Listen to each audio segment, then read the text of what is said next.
जय श्री राम, जय श्री कृष्ण। आप सभी प्यारे दर्शकों का हार्दिक स्वागत है हमारे YouTube चैनल पर। आज हम आपको बताएंगे आचार्य चाणक्य की मृत्यु कैसे हुई। आचार्य चाणक्य जो हमारे देश की आन बान और शान हैं।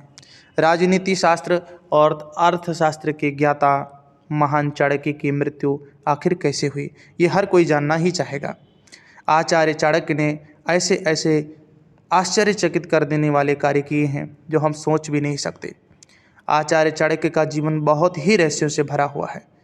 आचार्य चाणक्य जो उनके पिताजी थे, उनका कटा हुआ सिर राजधानी के चौराहे पर टांग दिया गया था। अपने पिता के कटे हुए सिर को देखकर आचार्य चाणक्य की आंखों से आंसू टपक रहे थे। उस वक्त आचार्य चाणक्य की आयु मात्र 14 वर्ष थी।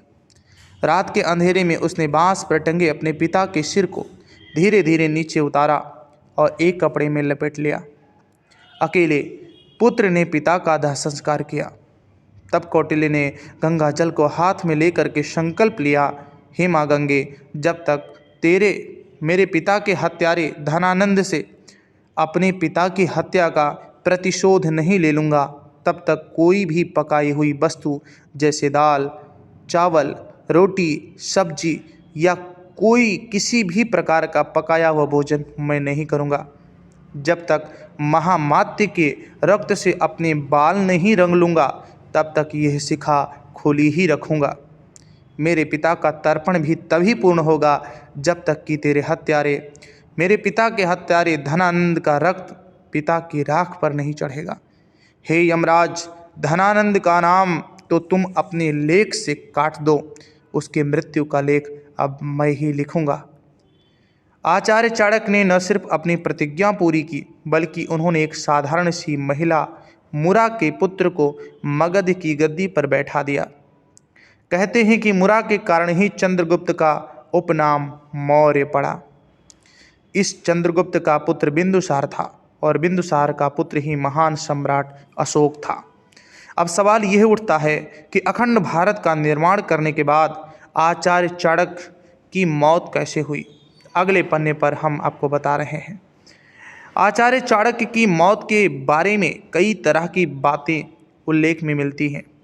कहते हैं कि मैं अपने सभी कार्यों को पूरा करने के बाद एक दिन एक रथ पर सवार होकर मगध से दूर जंगलों में चले गए थे। उसके बाद में कभी नहीं लौटे। कुछ लोगों के अनुसार उन्हें मगध की ही रानी हेलेना ने जहर देकर मार दिया था। लेकिन सच क्या है, इसके लिए इतिहास के पन्नों को फिर से पलटना होगा।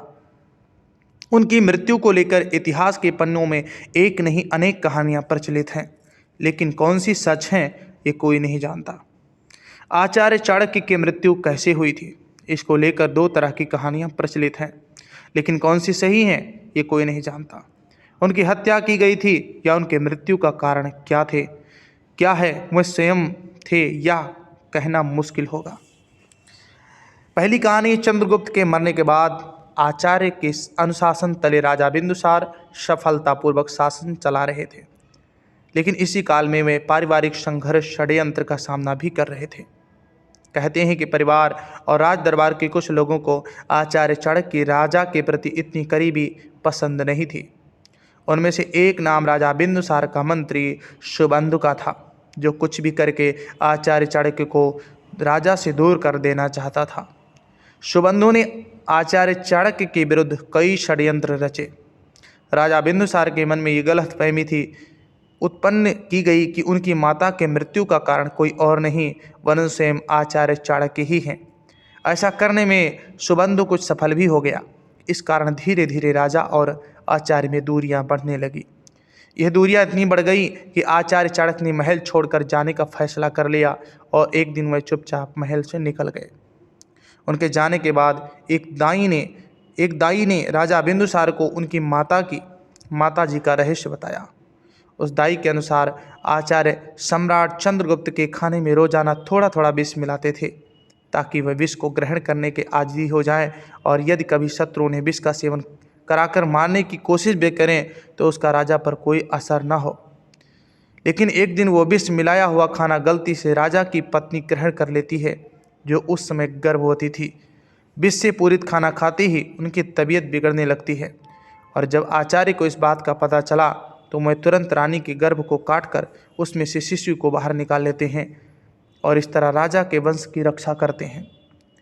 दाई आगे कहती है कि यदि चाणक्य ऐसा नहीं करते तो आज आप मगध के राजा नहीं होते।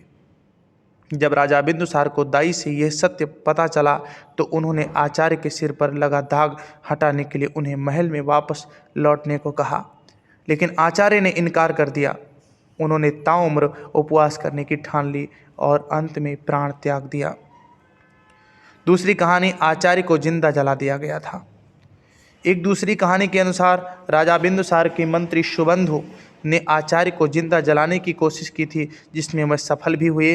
हालांकि ऐतिहासिक तथ्यों के अनुसार आचार्य चाणक्य ने खुद प्राण त्यागे थे या फिर वह किसी षड्यंत्र का शिकार हुए थे, यह आज तक साफ नहीं हो पाया है। वर्तमान में सम्राट अशोक का नाम जो सीरियल चल रहा है, इसमें इस पूरी कहानी को ही महत्व दिया गया है। मिलते हैं अगले वीडियो में, तब तक